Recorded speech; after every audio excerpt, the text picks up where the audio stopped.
Irmãos, é uma alegria estar aqui com vocês. E antes de eu compartilhar a mensagem do Evangelho, eu quero estender o agradecimento não só ao Roster, mas a toda a igreja. E eu sou grato a Deus porque o reino de Deus é um reino de amigos. E ter o Roster como amigo é muito bom. Homens que amam o Evangelho, homens que amam o reino, homens que amam a igreja. Isso é tão raro nos dias de hoje. Então eu fico feliz de Deus ter colocado na minha curta história aqui, e espero que seja longa, curta e espero que seja longa, história em São Paulo, homens como o Roster. Então cuidem de seus pastores, cuidem de seu pastor, cuidem dele. Eu estou aqui vai fazer um ano e meio mais ou menos, vai fazer quase 2 anos. E eu acho que a gente se conheceu uns 6 meses atrás, 7, 8 meses no máximo. E parece que a gente já se conhece já há um bom tempo. Eu acho que esse é o aspecto do corpo de Cristo, né? Onde quer que a gente vá, a gente se sente acolhido.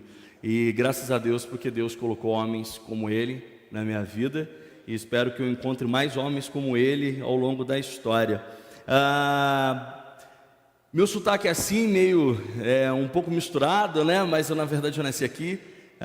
Morei no sul de Minas, onde eu estudei, onde eu me formei. Minha primeira formação foi economia, depois fui para a área de engenharia. Lá casei, minha filha nasceu lá e comecei a trabalhar e fui para o Rio de Janeiro. E Deus pediu para que eu fosse para o Rio de Janeiro e largasse as minhas coisas. Minha esposa pede demissão no trabalho, eu peço demissão do meu trabalho e vou para o Rio de Janeiro para a gente plantar uma igreja. A gente vai morar no Rio de Janeiro. A gente tem um revés, os momentos difíceis da vida, como todos têm, todos sabem disso, como que funciona. Afinal, nós somos brasileiros e a gente tem que trabalhar 2, 3 vezes, né, em vários empregos para poder sobreviver. Então vocês estão familiarizados com o significado disso tudo.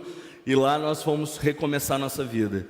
Demorou um pouco para que eu pudesse arranjar um emprego. A igreja ainda estava em formação, não havia tanto apoio assim. Minha esposa também formada, fisioterapeuta, não havia conseguido emprego lá. E foi um momento muito difícil em ver nossa filha estudar numa favela. Aí de repente você pergunta: aonde é que você gostaria de fazer o ministério? Talvez você queria exercer sua missão, aquilo que Deus chamou você para fazer em cidades belas, magníficas, como é o Rio de Janeiro, mas não adianta morar numa cidade cara se você não tem recurso para poder viver lá. Então senão você vai ficar sempre ilhado naquele lugar difícil e passando um maior, como a gente dizia lá, perrengue da vida. Então, quando nós começamos a olhar para isso, às vezes nós questionamos, e até questionamos a missão de Deus. Nós queremos, na verdade, fazer missão em lugares melhores, mas às vezes esse melhor é para quê? Realmente o Senhor chamando a gente, ou é ainda a nossa luta por satisfação, pelo bem-estar, e a gente só está barganhando a missão, usando a missão como moeda de troca? Talvez são questões como essa que nós precisamos perguntar todos os dias em nossas vidas. E lá Deus cuidou, porque essa é a promessa dele. A Bíblia fala que os sinais seguiriam aqueles que creriam, e tudo que acontece nesse mundo é por causa da missão dele, e a provisão dele sempre alcança a sua igreja todos os dias. E por isso que a igreja ela é resistente, ela cresce e ninguém consegue contê-la. O Senhor a abençoa, e o Senhor nos abençoou lá onde comecei a trabalhar. E de repente, depois de 6 anos lá, o Senhor me chama novamente para plantar uma igreja, e a igreja seria em São Paulo. A igreja lá se organiza. Eu não queria vir muito para São Paulo, porque eu gostava da praia. Eu morava próximo da praia, metade da minha vida lá no Rio de Janeiro. Eu morei próximo da praia, pela graça de Deus. E como estava tudo muito confortável, quando a minha filha já havia saído da favela, quando a minha esposa já tinha conseguido um trabalho, quando eu já tinha conseguido outro trabalho, e sendo um pastor, co-plantador de uma igreja, que era na Barra da Tijuca, eu falei: pronto, aqui que eu vou ficar para sempre. Eu levantava às 7 da manhã, ia para o meu treino de jiu-jitsu, acordava, voltava às 8h30, passava no mar, dava um mergulho lá, voltava e eu trabalhava, viu, irmãos? Não acha que carioca não trabalha, carioca trabalha, ok? Às vezes. Aí eu voltei, tomava meu banho, ia trabalhar. depois eu ia visitar alguns irmãos e depois eu fazia parte do meu ministério, isso ao mesmo tempo. Quando eu vim para cá, o pessoal falou assim: Robson, você tem certeza que você vai trocar a praia pelo Minhocão, pela Avenida Paulista? Você tem certeza disso? Essa que vai ser a visão? Eu falei: olha só, eu não sei direito, mas se o Senhor está me chamando, ok. E nesse exato momento de transição, eu tiro umas férias com a minha esposa, a gente vai para Miami e a gente vai lá descansar, a gente vai passar um tempo lá, umas 2 semanas lá, descansando. E nisso um colega meu fala assim: ô Robson, você não quer vir para cá para trabalhar junto na igreja aqui? Eu falei: olha, Miami, praia, parece que essa cidade combina comigo. Eu acho que eu tenho um chamado para lugar assim, né? E aí minha esposa olhou para mim, assim como ela fizera da primeira vez, e falou assim: mas eu acho que Deus nos chamou para São Paulo. Quero contar um segredo para vocês, irmãos. Toda vez que um pastor chegar e falar: eu preciso orar, ele quer falar com a esposa primeiro, tá? Ele quer falar com a esposa. Toda vez que o pastor: deixa eu orar, na verdade ele quer falar com a esposa, tá? E a esposa é o instrumento de Deus. E ela... algumas, não, todas são. Mas a minha esposa é um instrumento de Deus. Na primeira vez ela falou: não, a gente vai mudar para o Rio de Janeiro. Eu falei: não gosto daquela cidade. Eu não gostava do Rio de Janeiro e eu aprendi a amá-la. E na segunda vez agora, quando ela viria para São Paulo, o coração dela já estava aqui antes do meu chegar. E quando eu recebo o convite para ir para Miami, eu penso 2 vezes: onde eu quero montar meu ministério? Eu queria dar sequência àquela vida que eu tinha alcançado lá no Rio de Janeiro. Eu não queria recomeçar. Recomeçar é muito difícil. E ter que mudar tudo, e ter que fazer novos amigos, e ter que conhecer pessoas, e conhecer a cidade. Eu não conhecia ninguém aqui. Eu não queria passar por isso novamente. A minha esposa, eu acho que Deus nos chamou para São Paulo. Nós fomos para São Paulo, viemos para cá ano passado e começamos uma nova história. Na verdade, nós não começamos uma nova história. Nós apenas continuamos a história da redenção de Deus nessa terra. Apenas seguimos aquilo que o Senhor havia dito para a gente fazer. Por que eu estou contando isso? Eu não vim aqui para contar só o testemunho de vida, ok? Porque isso tem tudo a ver com a mensagem de hoje. Eu gostaria que vocês abrissem a palavra de Deus lá em Jonas, no capítulo 1, do verso 1 até o verso 3. Leremos alguns versículos.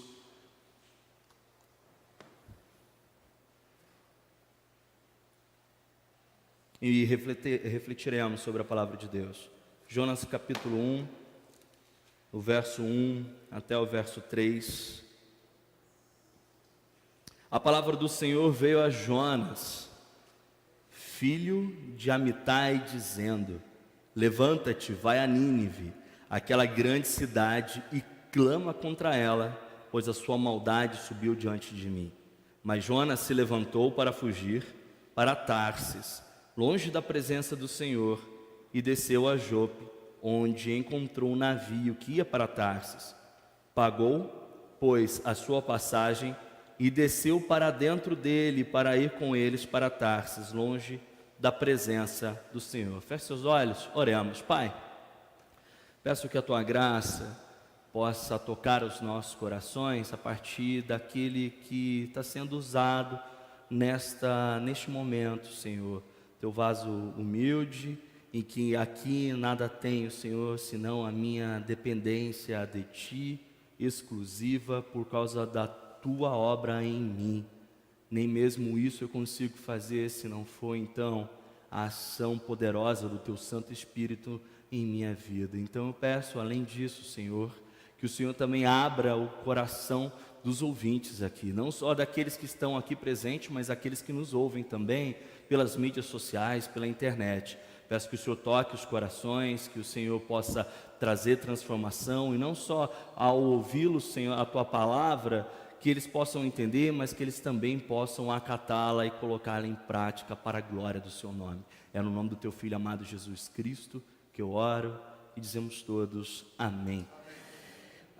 No ano de 1984, Gilberto Gil compõe uma música chamada Vamos Fugir, né? Acho que vocês conhecem, eu prometo que eu não vou cantá-la, mas ela diz assim: vamos fugir deste lugar, baby, vamos fugir. Eu estou cansado de esperar que você me carregue. Todos ouviram já essa música, depois foi cantada por Skank, entre outros.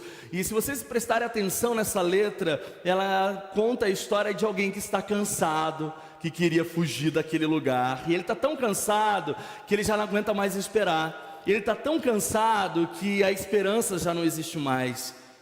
Ele está tão cansado que ele precisa de ajuda até para se locomover e até para mudar. Então ele precisa que alguém o carregue. Ele deseja fugir. Uma pergunta que eu quero fazer e quero começar essa reflexão fazendo uma pergunta a todos vocês. Quem é que nunca sentiu vontade de fugir?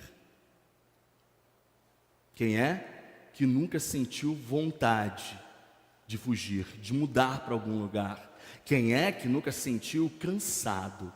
Quem é que nunca pensou em desistir? Quem é que resolveu ou pensou alguma vez, eu penso talvez exercer a minha vida em outro lugar, porque talvez naquele lugar seja muito melhor do que esse lugar que eu estou. Talvez todos aqui, ou a maioria aqui, já teve esse pensamento.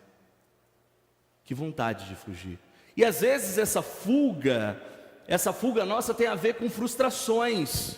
E se tem a ver com frustrações, tem a ver com uma locação de um afeto tão grande nosso, de uma expectativa tão imensa nossa sobre determinadas coisas, que quando isso não acontece, nós nos frustramos. O que nós chamamos de idolatria.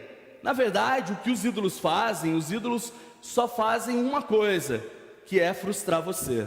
E quando eu falo de ídolo, eu não estou dizendo de imagens de esculturas, ok? Eu estou dizendo tudo aquilo que você ama em excesso ou odeia em excesso. Porque só odeia aquele que um dia amou, só odeia aquele que um dia teve algum afeto. Você não consegue odiar aquilo que você não conhece, assim como você não consegue amar aquilo que você desconhece. Eu posso perguntar para vocês, qual é o sentimento que vocês têm a respeito do presidente do Suriname? Vocês me dirão, eu não conheço, então eu não nutro nenhum sentimento. Se há uma frustração é porque outrora havia uma expectativa. E se há essa expectativa, talvez seja uma expectativa colocada no lugar ou no objeto errado. Por isso nós cansamos, por isso frustramos, por isso queremos fugir. O que isso tem a ver com a mensagem? Vamos voltar agora. Vamos voltar para a mensagem. Pense que Jonas, ele nutria uma expectativa a respeito de Deus. Um Deus punitivo, um Deus que em sua ira, que é um atributo dele, ele deveria punir aquele povo.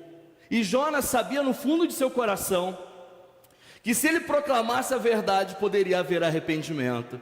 Mas o que Jonas queria, no seu senso de justiça, é que aquele povo pagasse. Parece a gente, né?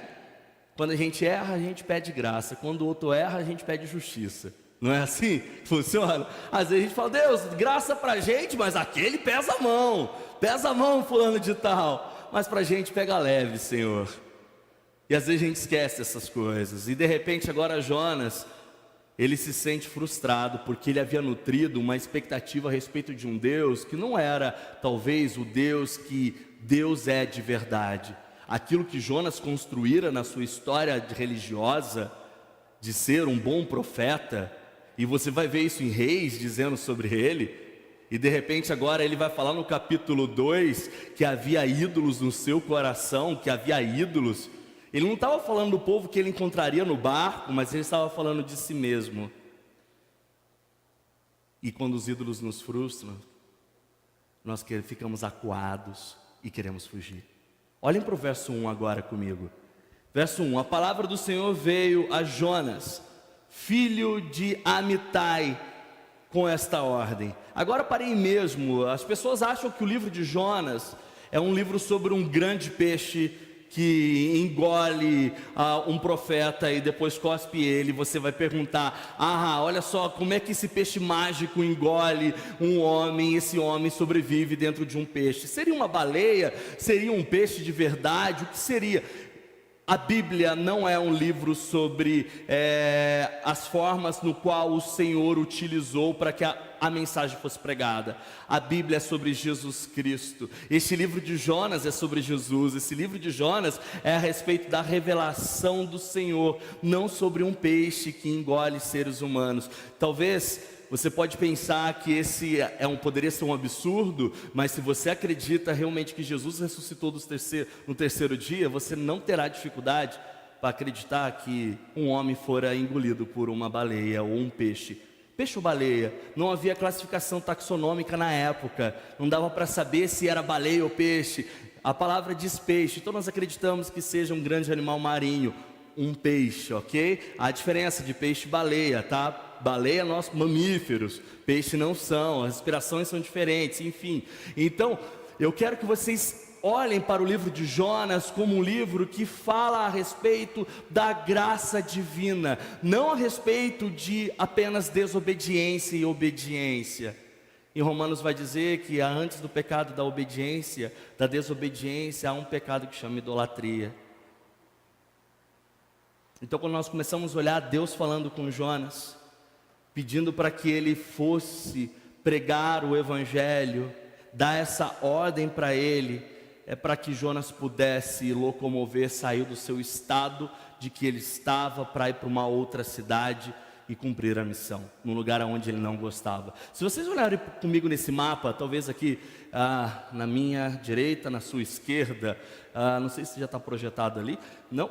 E se você olhar ali, está projetado ali, não sei se está muito legal para vocês verem. Se você conseguir ampliar um pouquinho, Cadu, seria legal. Se não conseguir, não tem problema. Ampliar um pouquinho o mapa, não tem problema. Vocês podem observar que tem um barquinho pequenino ali naquela costa próximo, não sei se dá para vocês lerem, aonde tem ali próximo da cidade de Jericó, e você vai subir acima, aonde ele deveria ir inicialmente. Aquele lugar aonde ele deveria ir, que era a Nínive, ele teria aí uma caminhada pelo menos de 3 dias a 4 dias.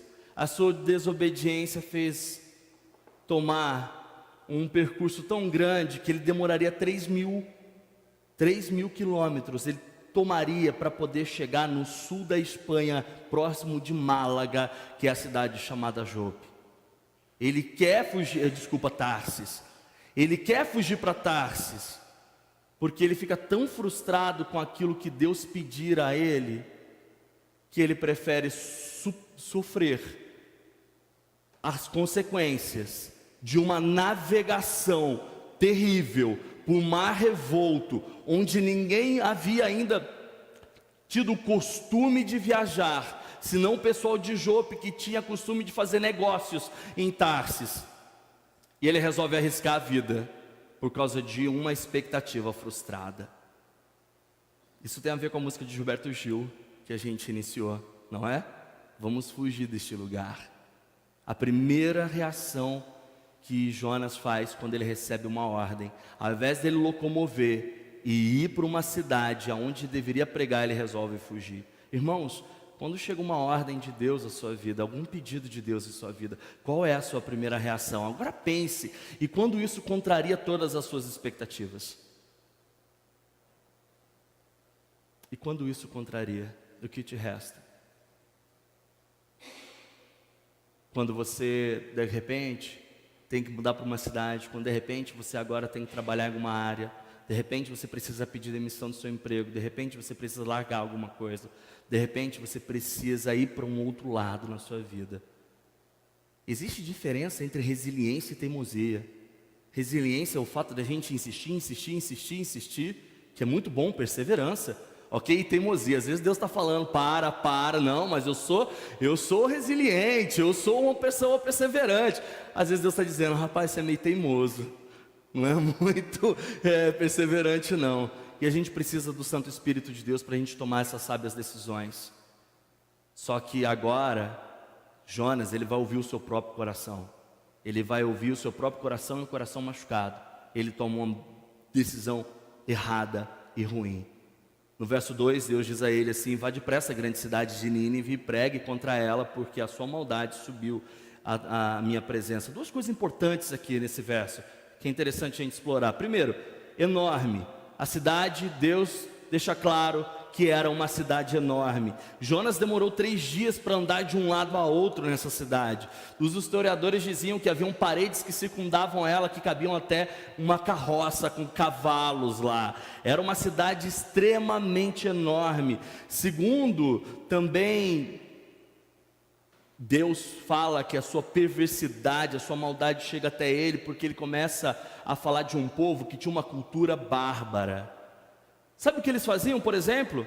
Eles conquistavam a cidade, eles invadiam a cidade, lutavam contra ela, venciam, abriam os corpos daqueles do pessoal que morava naquela cidade, arrancavam suas peles e deixavam estancados na frente da cidade, para que todos pudessem ver. E se vocês olharem um pouco mais adentro, vocês verão que na história o povo de Nínive foi inimigo do povo de Israel. Agora então Jonas só não teria que pregar aquela cidade para levar uma mensagem de esperança, mas ele tinha que enfrentar a sua própria história. Ele tinha que enfrentar o seu próprio passado, ele tinha que lutar contra as suas próprias dores, de olhar para trás e saber que Deus havia prometido para que eles fossem um povo, e olhar para uma outra cidade que havia destruído o seu povo. E agora ele tinha que ir para lá e pregar a graça. Ele tinha que ir para lá e pregar o evangelho. Talvez vocês falem: uau, como Deus vai pedir para fazer isso? Agora, se vocês olharem para o Sermão do Monte, vocês não verão nada diferente. Jesus está dizendo: se aquele que bater na sua face, o que você tem de fazer? Oferece a outra face. O que Deus pede para Jonas fazer é justamente isso. Esse povo que foi cruel com o seu povo, vá lá e pregue o amor. Vá lá, leve esperança para eles.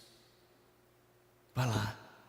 Eles eram perversos, eles tinham um relacionamento sexual, por exemplo, com as criancinhas das suas próprias cidades, da sua próprio povo, do seu próprio vilarejo. Eles tinham excelentes artistas, faziam shows incríveis, e depois iam para farra, iam para guerra, orgias e tudo mais. Imagine a maldade deste povo. Imagine só você ter e ver aquilo lá e achar que aquilo lá é tudo normal. O que acontecia, estupros, e era tudo normal. Essa era a cidade no qual Jonas precisava ir. É interessante que até as pessoas que moravam lá, eles tinham essa dificuldade com a sua própria cultura. Talvez a gente olhando para essa história, a gente começa a pegar leve com Jonas. A gente começa a pegar leve com Jonas, porque a gente acha que Jonas é um cara que foi desobediente a Deus. Mas eu duvido que a gente teria a mesma condição de responder imediatamente para Deus, dizendo assim: é para já, estou indo agora, eu vou agora falar com esse povo. Eu duvido que você não questionaria. Imagine que você sempre passou achando que Deus puniria aquele povo, e de repente agora Deus pede para que você faça algo contrário àquilo que você sempre pensara. Verso 3: mas Jonas fugiu da presença do Senhor. Ele vai para Tarsis, ele para primeiro na cidade de Jope, ele encontra um navio que já estava pronto, parado no porto, e depois de pagar a passagem, ele embarca para Tarsis para poder fugir. É interessante que, se a gente primeiro começar a entender que esse ato de rebelião de Jonas não é simplesmente desobedecer, mas é dizer não. Fugir da presença de Deus não significa apenas a desobediência, não significa você querer desobedecê-lo, mas você pode estar tão perto de Deus, mas tão longe quando você diz não. Eu queria que você anotasse isso, se você está anotando. Você pode estar tão próximo de Deus, acho que está tão próximo de Deus, mas ao mesmo tempo tão longe dele, quando você está dizendo não para Ele. Toda vez que você diz não para Ele, você está tentando fugir dele. Nós estamos longe dele, um certo sentido figurado desse longe, mas longe de desfrutar e do deleite da presença graciosa dele. Sabe, irmãos, uma segunda coisa que eu noto nesse verso, além dessa fuga, desse ato de rebeldia, é que Jonas achou o quê? Um navio pronto.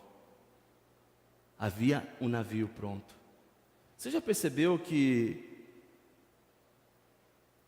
para tudo quanto é desejo de fuga, sempre vai haver alguma coisa pronta para você fazer?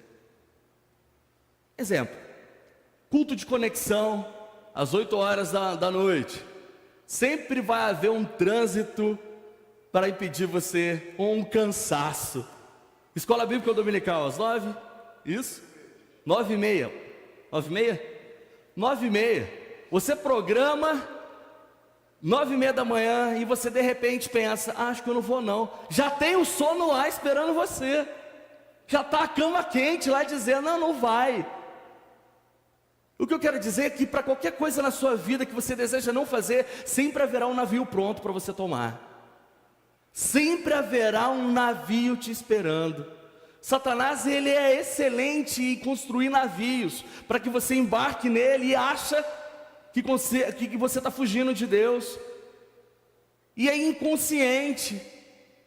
Ele é maquiado de coisas simples da vida, como simplesmente um cansaço.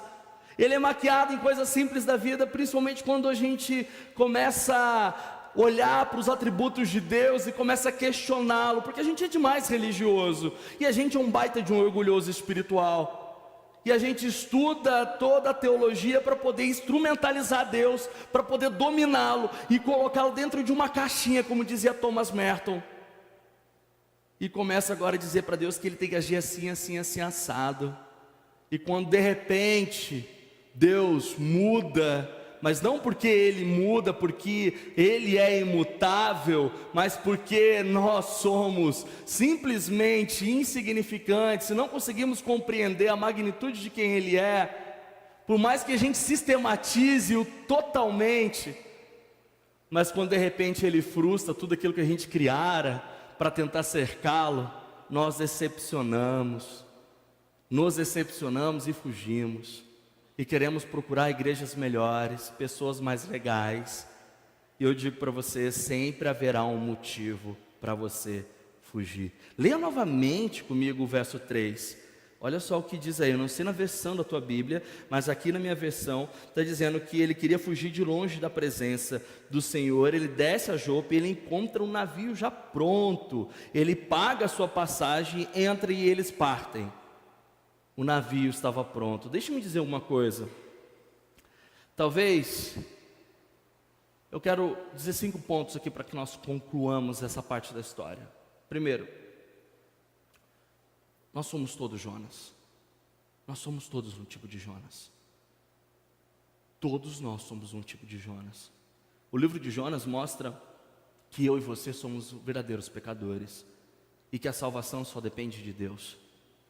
Mais ninguém, e que a todo tempo a gente quer fugir dele. Como eu te disse antes, Jonas, ele era honesto no sentido de que ele havia construído um tipo de Deus, e agora ele, em seu coração, uma expectativa, e agora ele diz não para ele, e tenta fugir. E nós fazemos isso com nossas coisas. Ele estava num dilema, Jonas. Se ele obedece a Deus, ele traria então o que? Para o povo? Esperança. Se ele desobedece a Deus, ele acharia que então, que Deus ia lá e puniria o povo. Imagine uma coisa, irmãos, nós achamos que somos melhores do que Jonas, e às vezes lemos caras como Jonas nas Sagradas Escrituras, e o culpamos demais. Mas a gente está falando de nós mesmos. A gente tem dificuldade de olhar para pessoas que parecem conosco. Nós somos todos iguais. Sabe por que às vezes criticamos demais os outros? Porque parece com a gente. Hannah Arendt, que era uma filósofa judia, quando ela vai no julgamento de um do general, eu esqueci o nome dele, dos comandantes de Hitler, ela senta para poder ver aquele cara que apertava o botão e dava o comando para que todos os judeus fossem queimados, assassinados. Ela fica naquela expectativa, achando que entraria um cara, um monstro, de tão cruel que ele poderia ser, pela crueldade daquele povo que havia cometido durante aquela história. De repente, quando abre a porta do tribunal, entra um homem, o quê? Franzino, de estatura mediana. Isso estarrece ela. Ela achava que ele seria uma besta, um animal enraivecido. Mas sabe por que estarrece ela? Porque ela se vê nele. Ela olha para ele e fala: ele é um tipo de mim.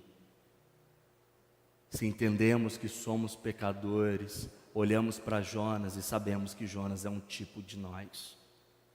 Jonas é um tipo de nós e temos dificuldade de lidar com gente como a gente. Por isso que muitos criticam pastores, sabe por quê? Porque eles se parecem com a gente. Eles se parecem com a gente. E a graça que outrora nós recebemos, nós não conseguimos estender para as pessoas que são iguais a nós, idênticas a nós, idênticas a nós. Somos um tipo de Jonas. Irmãos, para que nós somos presbiterianos, isso não deveria ser algo que nós deveríamos repetir, porque a primeira parte da nossa sistemática, da nossa a doutrina da salvação, da soterologia, é que nós somos totalmente depravados, mas no momento que pisa no nosso calo, a gente esquece disso, que ele é um tipo de nós. A gente não poderia esquecer disso, porque à medida que nós compreendemos que nós somos pecadores, nós reconhecemos que temos um Deus que é incrivelmente maior e salvador. Então guarde isso, cada vez mais que você entende o quão pecador você é, um maior salvador você entende que você tem. Porque às vezes a gente fala que nós temos um Deus salvador, mas me salva do quê? Se eu não assumo que estou em perigo, se eu não assumo que estou em pecado, se eu não assumo que estou em constante perigo de cometer qualquer tipo de coisas erradas. Eu tenho um Salvador ou não tenho um Salvador? Você tem um Salvador ou não tem um Salvador? Então vocês são um tipo de Jonas, vocês são um tipo de mim, eu sou um tipo de vocês. Não é à toa que no tempo de Yom Kippur, quando os judeus eles se reúnem para poder relembrar os seus pecados, sabe o que eles leem? Jonas. Eles leem o livro de Jonas e eles dizem o quê? No finalzinho diz assim: nós somos Jonas. Nós somos Jonas. Em todo evento de Yom Kippur, toda a comunidade de Israel repetia em uma só voz, e ainda repete: todos nós somos Jonas. Segundo ponto, a sua fuga é uma fuga de Deus, um estágio de negação. Se Jonas obedecesse aqui, ele perderia a vida. Ou seja, tudo aquilo que ele fez ele lutar, ele poderia perder. Tudo aquilo que ele fez ele ser um profeta, como ele achou que deveria ser, que era a história de um povo sofrido, que era proclamar a verdade. O profeta era aquele lá que falava: você pecou e você tem que se arrepender. E agora ele está lá, ele perde tudo aquilo que fez ele lutar e acreditar. Todo aquilo que ele ia construir em toda a sua história foi baseado naquilo que ele achou que deveria ser. E Jonas agora ele tinha que lutar contra o fato de que ele havia construído todo o seu ministério e toda a sua vida em expectativas fluidas, que evaporam, que dissipam. Você pode dizer aqui que o motivo são as pessoas que te enraivece, que faz você negar e você querer fugir. Talvez seja o casamento, talvez seja o Brasil. Mas sabe no fundo o que é? A gente quer fugir do plano soberano de Deus. A gente pode dizer: essa cidade, eu odeio essa cidade, como eu havia dito a respeito do Rio de Janeiro. Mas a tentativa minha não é de dizer a cidade é ruim, mas é dizer: o Senhor está errado de me mandar para lá. Mais um exemplo eu quero citar. Quando a minha esposa estava muito doente, ela operou e ela quase faleceu. E ela foi... Alguns erros médicos aconteceram. E quando ela chega no médico, o médico fala para ela assim: olha, você está em sobrevida. Você não tem mais nenhum dia de vida. Você passou do seu limite. Diagnosticaram ela como, depois de vários erros, no diagnóstico falaram que era um câncer letal, sarcoma raro. E depois que operaram no intraoperatório, disseram que era um câncer de ovário, que é mais letal, porque quando se descobre, a expectativa de vida não passa de 3 anos. Ela estava internada no centro oncológico e uma menina que estava ao lado dela, ela tinha câncer de ovário e ela veio a falecer. Mas a minha esposa nem sabia direito onde ela estava, de tão sedada que ela estava, num estágio tão difícil que a gente estava vivendo no final do ano passado. E eu comecei a orar assim: Deus, por que os médicos erraram? Eu comecei a perguntar para os médicos, eu comecei a questionar os médicos, eu escrevi um artigo, eu queria mostrar para os médicos aonde estavam os erros, até eu descobri que toda a minha pergunta do porquê os médicos erraram era uma pergunta: Deus, por que o Senhor fez isso? Toda a raiva que eu tinha, todo o meu senso de justiça que em mim incomodava, não era porque os médicos haviam falhado. Eu botei culpa no sistema de saúde. De fato, nosso sistema de saúde precisa melhorar. Eu falei, não acredito que os médicos erraram nisso, erraram naquilo. Eu não conformo com isso. Eu queria provar para os médicos que eles estavam errados. Embora eu tivesse errado, sabe para quem eu queria provar que ele estava errado? Deus. Era eu querendo dizer para Deus: Deus, o Senhor está errado. E sabe quando eu fui entender isso? Depois que o Senhor havia curado a minha esposa. Depois que o Senhor havia feito nosso casamento ganhar um ressignificado. Depois que eu pude contemplar a beleza do plano dele, mesmo quando a gente não entende os percursos, os porquês de nossas caminhadas da vida. A gente só precisa viver a vida, não fugir dela.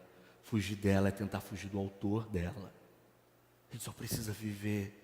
Isso é fé, é confiar, é seguir em frente, mesmo quando tudo você acha que é contrário, mesmo quando você acha que tem algo errado.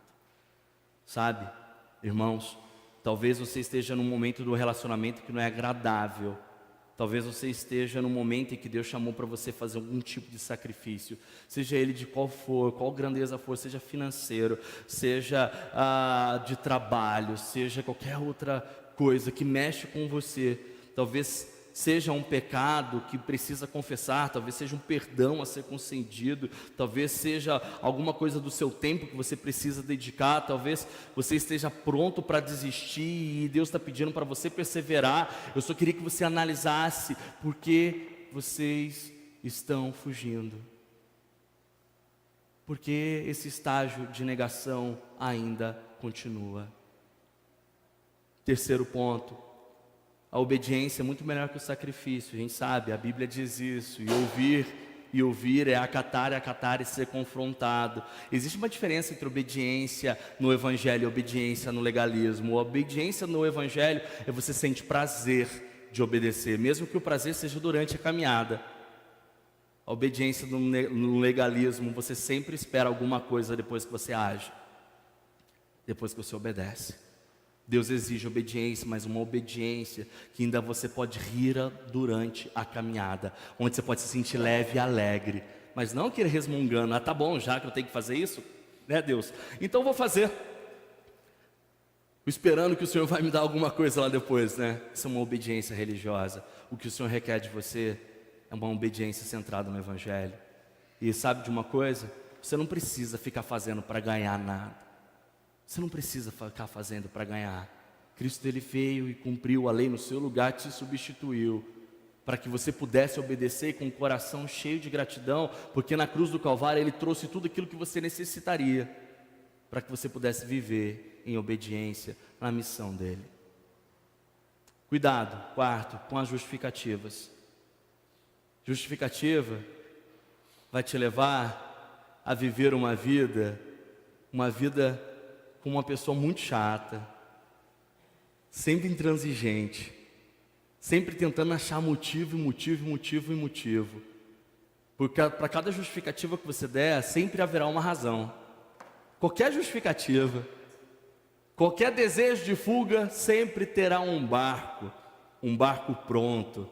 Se você quer sair do seu casamento, vai haver um motivo. Você vai dizer, é meu esposo, é minha esposa. Se você não quiser ser generoso, você vai dizer que tem muita coisa para pagar. Se você ama o dinheiro a toda vista, sempre vai ter uma vontade de você querer ganhar um pouco mais, às vezes até lidar com determinadas coisas ilícitas. Se você não quiser participar de algum grupo pequeno, sempre vai haver compromissos que tire o seu tempo para você participar de um grupo pequeno. Sempre que você não quiser ir a EBD, sempre haverá o sono lá, como eu havia dito. Sempre que você não quiser falar com o irmão, sempre vai ter um motivo pelo qual você não vai ligar para ele. Até mesmo hoje, o WhatsApp faz ligações gratuitas, né? É só você ligar lá, você não gasta nem mais crédito, mas sempre vai haver uma coisa chamada tempo. Antes a gente falava que não tinha dinheiro para retornar as ligações, né? Hoje, quando você liga para a pessoa, parece que é uma prova de amor, né? Todo mundo manda texto, não é? Ligar para a pessoa é uma prova de amor. E às vezes a gente vai falar, a gente não tem tempo mais para ligar, prefiro mandar texto, sabe? Talvez, se você estiver querendo desistir de todas as coisas da sua vida, sempre vai haver um motivo para dizer que você não vai dar conta. Sempre vai haver um barco pronto. Sabe? Quinto e último ponto. Para cada desejo de fuga sua, sempre haverá um barco pronto, mas sempre vai haver uma tempestade para não deixar você chegar aonde você deseja chegar. E essa tempestade não é a punição de Jonas, mas é a graça implacável do nosso Deus. Muitos acham que Jonas fora castigado com aquela tempestade. Não fora castigado. Muitos acham que Jonas fora castigado por causa daquele grande peixe que o havia engolido. Não, aquilo foi a graça. Se o grande peixe não o houvesse engolido, ele morreria afogado. Mas a graça de Deus vai muito mais além da onde você imagina. Sempre haverá uma tempestade, mas uma tempestade violenta do amor. E sabe como essa tempestade acontece? Você sabe como ela acontece na sua vida? Olhe para a cruz. Você vai ver a violência no qual o nosso Senhor morreu para nos substituir. Olhe para a cruz, você verá a tempestade da ira de Deus sobre o seu próprio Filho. Sabe para quê? Para que a gente não conseguisse fugir jamais da presença dEle. É por isso que na cruz Jesus vai gritar, Elohim, Elohim, lama sabachthani. Deus meu, por que me abandonaste? E Deus abandona Jesus para que você jamais conseguisse fugir da presença dEle. Mesmo que você tenha desejado fugir, o Senhor não deixará, em nenhum momento. Ele é como um leão que vai de forma feroz atrás da sua presa. Ele vai atrás de você. Ele ama você. Ele fez o filho dele morrer de forma violenta, escandalosa, para que você jamais fugisse da presença dele. Então, se você olhar para as pessoas, você pode olhar para as pessoas com mais esperança, porque ninguém conseguirá fugir da presença de Deus. Ninguém consegue. Eu não sei você, irmãos, como você está. Jonas é um tipo de nós. Jesus é o melhor tipo de Jonas. Jonas desobedeceu a Deus. Jesus obedeceu a Deus. Jonas ficou 3 dias na barriga do peixe. Jesus ficou 3 dias dentro de um túmulo. Jonas, ele senta no morro, vendo aquela cidade, e ele torce para que Deus venha com a sua ira. E Jesus, ele olha para Jerusalém e chora pela cidade. Jonas é um tipo diferente de Jesus. Jesus, como a gente chama, ele é o melhor e o verdadeiro Jonas. Se vocês olharem para Mateus, você vai ver Jesus falando com os fariseus, dizendo assim: vocês querem um sinal? Eu não darei nenhum sinal, senão o sinal de Jonas. Mas eis aqui aquele que é maior do que Jonas. Porque Jonas ficara 3 dias na barriga do peixe. Jesus estava falando da morte dele, que o sinal de Jonas era o sinal que ele era o próprio Salvador. Assim como Jonas saiu da barriga do peixe, assim Jesus ele sai do túmulo para que houvesse esperança para Nínive. E eu vou te dizer, Nínive também é um tipo de nós, é um tipo de mim, um tipo de você. Assim como Jonas, assim como Nínive. Deus perdoa Nínive, restaura aquela cidade, houve conversão lá, mais de 120 mil. Jesus é aquele que foi melhor e maior do que Jonas. Irmãos, você não consegue fugir da presença de Deus, jamais vai fugir. Talvez seja o momento agora da gente olhar para o nosso coração e falar: Deus, realmente eu tenho tentado fugir. Talvez seja a hora de se entregar mesmo. Talvez seja a hora de ir para a barriga do peixe lá e olhar o seu coração e deixar Deus falar. E naquele momento que Jonas está lá, a fé dele é reacendida. É nesse momento que a nossa fé é reacendida. É quando eu olhava para minha esposa e questionava. Mas só questiona e reclama com Deus aquele que acredita que Deus está ouvindo. Só aquele que acredita que Deus está ouvindo. Irmãos, eu queria que vocês abrissem a Bíblia e nós terminaremos com esse Salmos 139, do verso 7 ao 18. Diz assim: para onde eu poderia escapar do teu Espírito?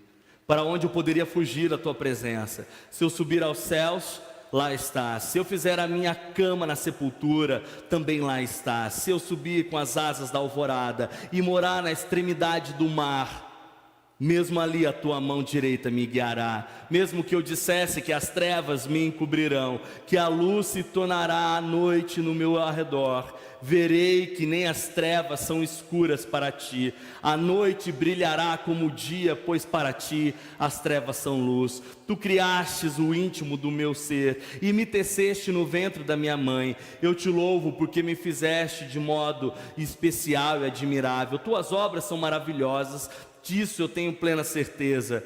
Os meus ossos não estavam escondidos de ti, quando em secreto eu fui formado, entretecido nas profundezas da terra. Os teus olhos viram o meu embrião. Todos os dias determinados para mim foram escritos no teu livro, antes de qualquer deles existir. Como são preciosos para mim os teus pensamentos, ó Deus, como é grande a soma deles. Se eu contasse, seriam mais do que os grãos de areia. Se terminasse de contá-los, eu ainda estaria contigo. Você não consegue fugir. Gilberto Gil estava errado quando ele compõe a música Vamos Fugir. Aqui está dizendo que você não consegue fugir. Você não precisa repetir essa música e fazer dessa música o tom da sua vida, porque Jesus te substituiu para que jamais você precisasse fugir. Agora vivam a vida que Deus deu a vocês. Vão, mesmo que seja difícil. Mas o prazer está na caminhada, mais do que no chegar lá. Está na descoberta do dia a dia, está no experimentar da presença dEle, está no caminhar, não só nos pastos verdejantes, mas de saber que no vale da sombra da morte, a gente não precisa temer, porque Ele está conosco lá também.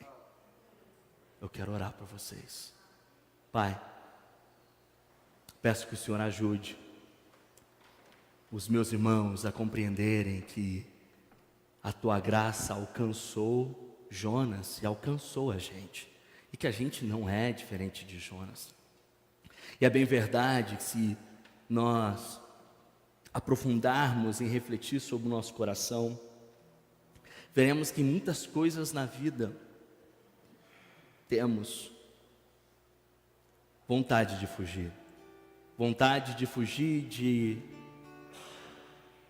de algum tipo de confronto que às vezes a gente acha que pode existir, vontade de fugir de algo que simplesmente o Senhor nos chamou para fazer, como por exemplo, pedir perdão àqueles que nos feriram, e aquele a quem nós ferimos. Orar por aqueles que machucaram e fizeram ruins, maldades em nossa história. Reatar com nossos familiares. Olhar para os nossos entes queridos com outros olhos. Olhar para esta cidade com olhos do teu amor. Olhar para a nossa vida com olhos daquele que não sabe nada e que precisa aprender contigo todas as manhãs. E deitar à noite em nossa cama, sabendo que mesmo que nós não entendamos o dia que tivemos, mas foi porque assim o Senhor desejou, o Senhor escrevera, e a gente só tem de deleitar na Tua presença. Ensine-nos a desfrutar da Tua presença e não a querer fugir dela. Ensine-nos a deleitarmos do Teu imenso amor, da Tua preciosa graça, mesmo que isso custe os nossos ídolos. Estamos aqui de coração aberto, porque cremos que a Tua presença destrói todos os ídolos.